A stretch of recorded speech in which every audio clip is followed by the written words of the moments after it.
그 나무를 키워보면 알잖아요. 그 속담도 그런 속담 있죠. 들썩 무른 나무는 떡잎부터 알아본다. 나무를 이렇게 키워보면 얘가 심었는데 곱고 바르게 자랄 수도 있고 삐딱하게 자랄 수도 있어요. 근데 이 나무는 우리가 재배를 하는 입장에서 보면 이제 농사가 되는 거죠. 농사를 지을 때 나무 한 그루를 심으면 이 나무가 어떻게 자라기를 바라냐면 곱고 바르게 자라기를 바라는 마음으로 심어요, 전부 다. 근데 막상 그런 마음으로 심어놓기는 심어놓고 관리를 안 해버리고 태풍이 불었다든지 너무 덥다든지 또는 영양분이 부족하다든지 이런 것들을 디테일하게 거기에 조건을 못 맞춰주면 얘는 이 나무는 크다가 장애를 입어요. 그걸 우리가 성장장애라고 그래요. 나무에도 성장장애라는 단어를 쓰거든요. 예를 들어서 이 나무를 여기서 안정되게 잘 뿌리내리가 크는 이 나무를 뽑아가 이쪽으로 옮기면 옮겼을 때 환경적 조건이 원래하고는 이질적인 거잖아. 그럼 이 나무는 여기서 적응하는데 몸살을 앓아요.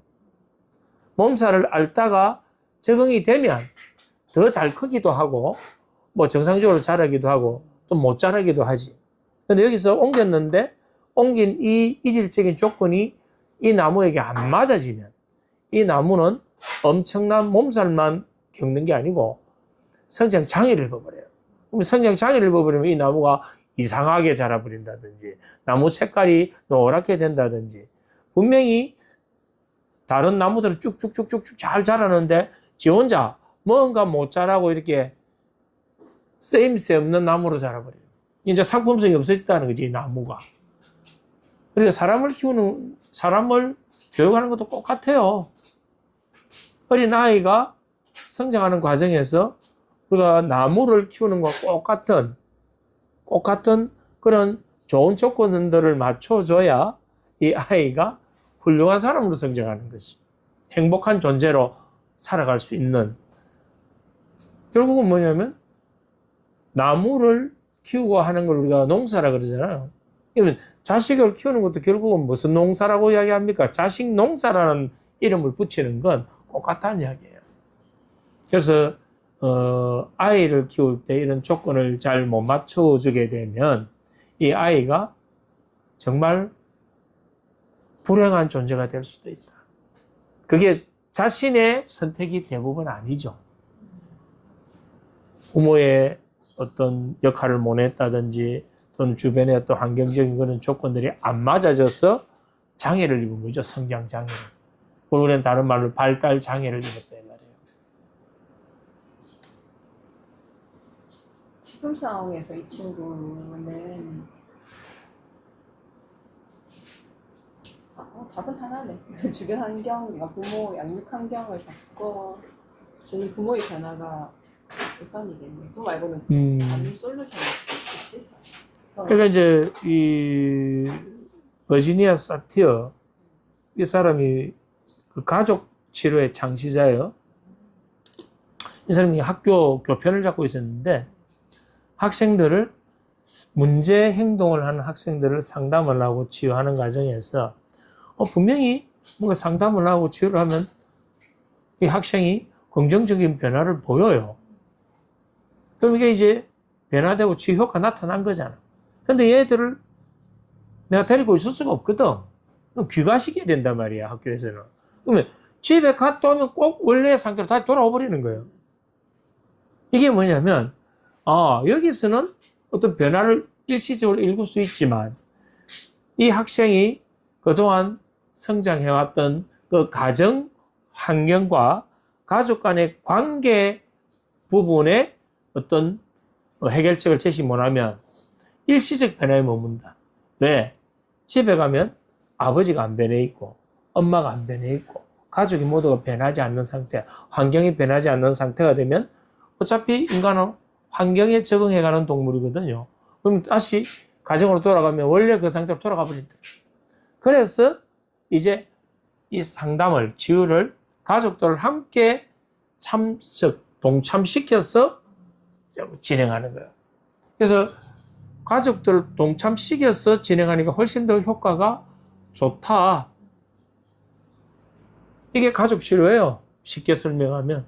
실제로 제가 여기서 상담을 많이 진행을 하는데 그 케이스 중에서도 그런 게 있다 이 말이에요. 뭐냐면 혼자 와서 상담을 받아도 변화하죠.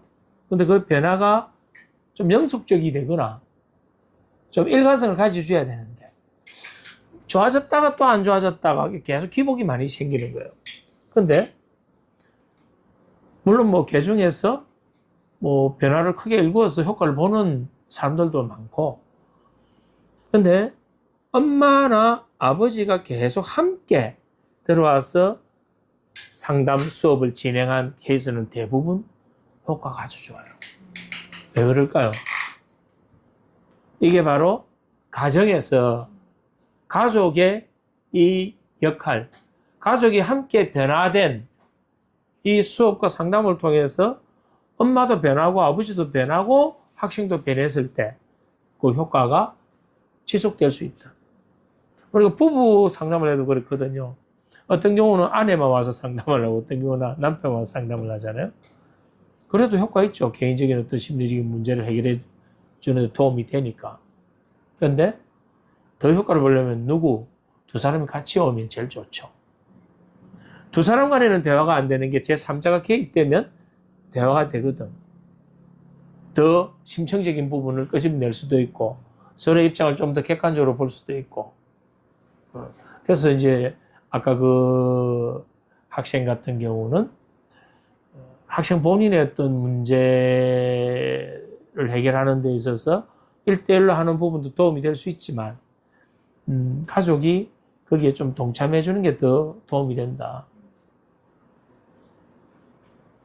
대부분 그 학생들의 경우는 부모님이나 가정 환경에 의해서 그런 어떤 문제가 발생될 가능성이 아주 높아요.